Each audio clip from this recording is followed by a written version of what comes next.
Hi friends, welcome back.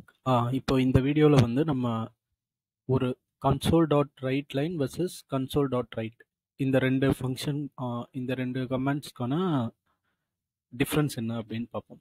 நம்ம first வந்து already போன லாஸ்ட் ப்ரோக்ராமில் பார்த்துருக்கோம். கன்சோல் டாட் ரைட் லைனில் நம்ம என்ன கொடுத்தாலும் அது வந்து நமக்கு அவுட்புட்டாக வரும். ஓகே, இப்போ வந்து நான் இன்னொரு line same console dot write line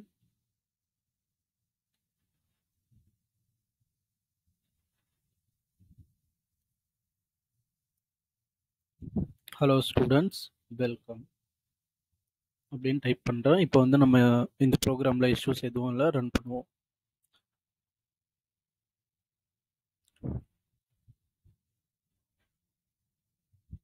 இப்போ கன்சோல் டாட் ரைட் லைன் அப்படின்னா நம்ம கன்சோலில் ஒரு லைன் வந்து ரைட் பண்ணுறோம். அந்த லைனில் நம்ம என்ன டெக்ஸ்ட் எழுதியிருக்கோம், ஹலோ ஸ்டூடெண்ட்ஸ்னு எழுதியிருக்கோம். இப்போ வந்து அந்த அவுட்புட் வந்து நமக்கு டிஸ்பிளே ஆகும்.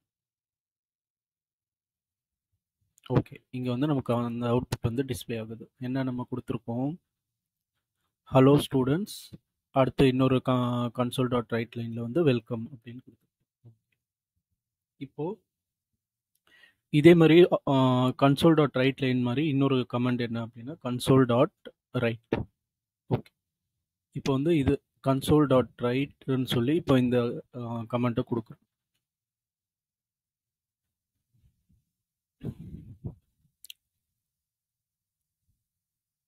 இப்போ பார்த்தீங்கன்னா உங்களுக்கு போன இதுலேயும் வந்து நம்ம கொடுத்த அவுட்புட் வந்து டிஸ்பிளே ஆச்சு, இதுலேயும் நமக்கு அவுட்புட் வந்து டிஸ்பிளே ஆச்சு. பட் டிஃப்ரென்ஸ் என்னன்னு நீங்கள் நோட்டீஸ் பண்ணிக்கலாம்.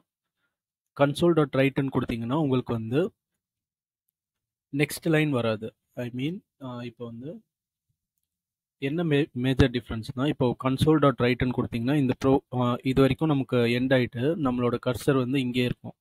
நம்ம நெக்ஸ்ட் கொடுக்குற கமெண்ட் வந்து சேம் லைன்லேயே வந்து நமக்கு இது டிஸ்பிளே ஆகிடும். அதுவே வந்து இங்கே வந்து கன்சோல் டாட் ரைட் லைனுன்னு கொடுத்தோம்னா நமக்கு ஃபஸ்ட்டு வந்து அந்த இது அதில் இருக்க கமெண்ட், ஐ மீன் அதில் என்ன டெக்ஸ்ட் கொடுத்துருக்கோமோ அது எக்ஸிக்யூட் ஆகிட்டு நெக்ஸ்ட் லைனுக்கு போயிடும்.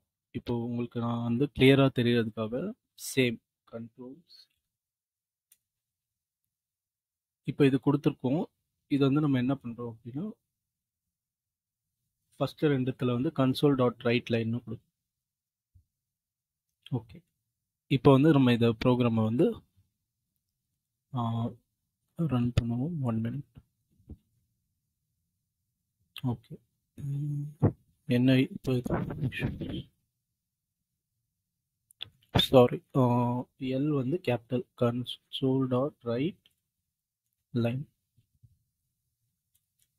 இப்போ நம்ம வந்து இந்த மாதிரி வந்து மிஸ்டேக் ஏதாச்சும் ஆச்சுன்னா நமக்கு இந்த இடத்துல காமிச்சிரும். நம்ம அதுக்கேற்ற மாதிரியே நம்ம மிஸ்டேக்ஸ் கரெக்ட் பண்ணிக்கலாம். இப்போ நம்ம ப்ரோக்ராம் ரன் பண்ணுறோம். இப்போ பார்த்தீங்களா, கன்சோல் டாட் ரைட் லைன்னு கொடுத்தோன்னா இந்த கமெண்ட் இதில் இருக்க என்ன நம்ம கொடுத்துருக்கோமோ அந்த லைன் வந்து எக்ஸிக்யூட் ஆகிட்டு அந்த கர்சரை வந்து நமக்கு நெக்ஸ்ட் லைனுக்கு மூவ் ஆக்கிடும். ஸோ ஹலோ ஸ்டூடெண்ட்ஸ் எக்ஸிக்யூட் ஆகிட்டு நெக்ஸ்ட் லைனில் வந்துடும். இப்போ திருப்பி இது console dot write line welcome கொடுக்குறோமா, இந்த வெல்கம்ங்கிற டெக்ஸ்ட் வந்து எக்ஸிக்யூட் ஆகிட்டு நமக்கு வந்து கர்சர் வந்து நெக்ஸ்ட் லைனுக்கு மூவ் ஆகிடும். அதுக்கடுத்து இங்கே நம்ம கன்சோல் டாட் ரைட்டுன்னு கொடுத்தோன்னா ஹலோ ஸ்டூடெண்ட் இது வரைக்கும் எக்ஸிக்யூட் ஆகிட்டு நமக்கு கர்சர் வந்து நெக்ஸ்ட் லைன் மூவ் ஆகாது, சேம் லைனில் இருக்கும். அதனால திருப்பி அகெயின் வந்து கன்சோல் டாட் ரைட்டுன்னு கொடுத்து வெல்கம்னு கொடுத்ததுனால நமக்கு சேம் லைனில் இருக்குது. இப்போ இன்னொரு வாட்டி நம்ம இங்கே இந்த கன்சோல் டாட் ரைட் லைன்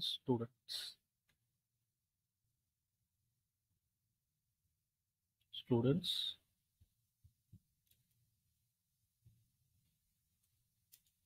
1. இப்போ வந்து நமக்கு வந்து எரர் எதுவும் இல்லை. இப்போ நம்ம வந்து ரன் பண்ணி பார்ப்போம்.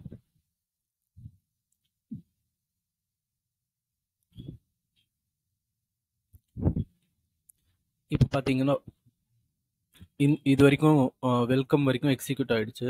நெக்ஸ்ட்டு வந்து நம்ம console dot write line hello ஸ்டூடெண்ட்டுன்னு கொடுத்தது இது. ஏன்னா இது எக்ஸிக்யூட் ஆகி சேம் லைனில் தான் எண்ட் ஆகிருக்கும். ஸோ நமக்கு இங்கே தான் இருக்கும் கர்சர். இப்போ நெக்ஸ்ட்டு ஹலோ ஸ்டூடெண்ட் ரன் ஆன உடனே இப்போ ரன் ஆகி முடித்த உடனே நமக்கு அடுத்த லைனில் கர்சர் மூவ் ஆகிடும். ஸோ இதுதான் வந்து கன்சோல் டாட் ரைட் லைனுக்கும் கன்சோல் டாட் ரைட்டுக்கும் உள்ள டிஃப்ரென்ஸ்.